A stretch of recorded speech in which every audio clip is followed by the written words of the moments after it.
It all started in this quaint little village, nestled in those gorgeous rolling hills. I was a young artist then, brimming with ideas, but feeling a bit, Stifled. yeah, stifled. I'd been painting the same landscapes for years. They were beautiful, but I craved something more. I wanted to create something tangible, something that would bloom and grow beyond the canvas. You always were a bit restless, Ellie. Always searching for new horizons, even in those seemingly quiet days. I can't deny that. And that restlessness led me to this hidden gem, a neglected garden, tucked away behind the village library, overgrown and forgotten. What? You saw potential. I did. It was like a blank canvas, waiting for me to bring it to life. And I remember thinking, This is it. yeah, this is where I'll find my something more. And you did, Ellie. You poured your heart and soul into that garden. I remember how excited you were, sketching designs, poring over gardening books. Late into the night. Yes. It was like you had found a new language, Yeah. a way to express yourself Yeah. beyond words. Then paint. It was exhilarating, transforming that space, watching it come alive with color and texture. It felt like I was transforming myself too. You know, that garden became a reflection of my own journey.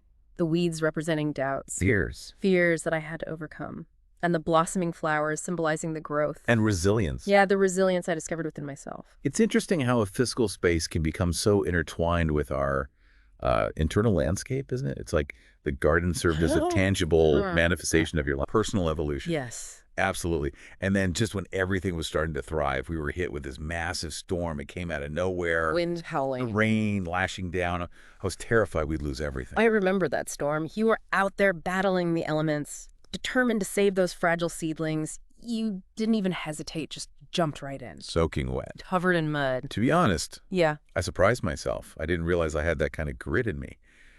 But something about that garden, about the effort I had poured into it, ignited this fierce protectiveness in me. It was like I was protecting a part of myself. And in protecting it, you discovered a strength you didn't know you possessed. That storm, as destructive as it seemed at the time, became a catalyst for your growth. It revealed a resilience and a determination that had always been there, dormant, just waiting for the right moment to blossom. It really did mark a turning point, didn't it? And it wasn't just the physical impact on the garden. It was like internal shifts we both experienced.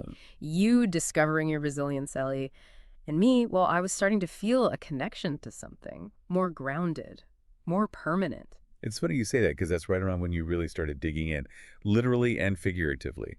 Mr. Free Spirit himself, settling down, putting down roots. I would have thought. Hey, even free spirits need a place to land every now and then. And that garden, with your passion. Yeah. And your vision, Ellie, it was magnetic. I was drawn to the energy, to the sense of possibility that you were cultivating. And you brought your own energy, too. Remember those crazy ideas you had for the garden? Yeah. The winding paths, the hidden nooks, the trellises that looked like abstract sculptures.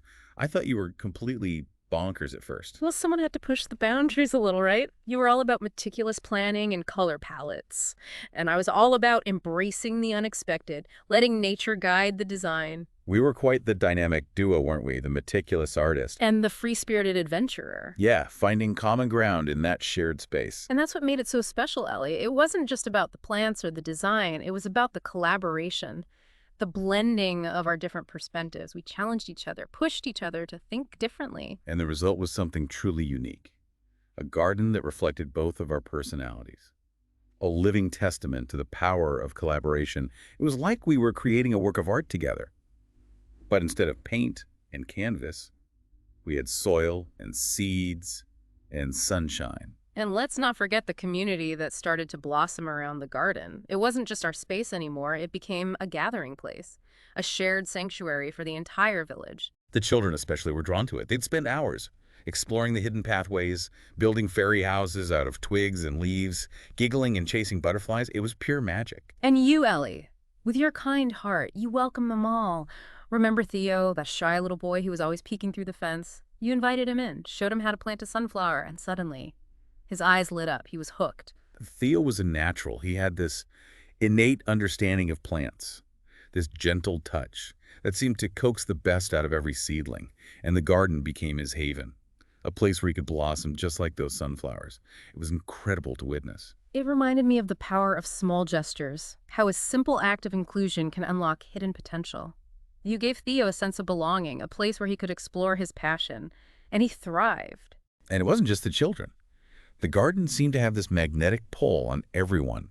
Remember Mrs. Peterson, that sweet old lady who lived next door? She used to spend her days sitting on her porch, rarely venturing out. But once the garden started taking shape, she'd come over every day, sharing stories of her own gardening days, offering tips. Encouragement. Yeah, It became a place of intergenerational connection, didn't it? it did. The young and the old finding common ground in the shared love of nature.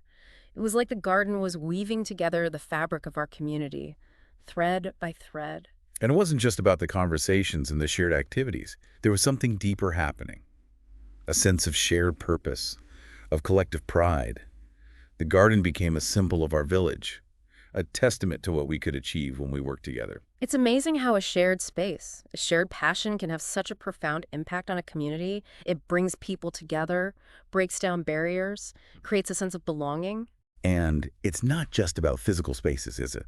It's about creating those gardens Yeah. in our lives, those spaces of growth, connection, Yeah. and shared purpose. Whether it's a community garden, a book club, a volunteer group, or even just a simple gathering of friends, it's about nurturing those connections, those shared experiences that make life richer. And more meaningful. Yeah. That's the legacy we carry with us, Ellie. The seeds we plant in the gardens of our lives continue to blossom, grow, and inspire.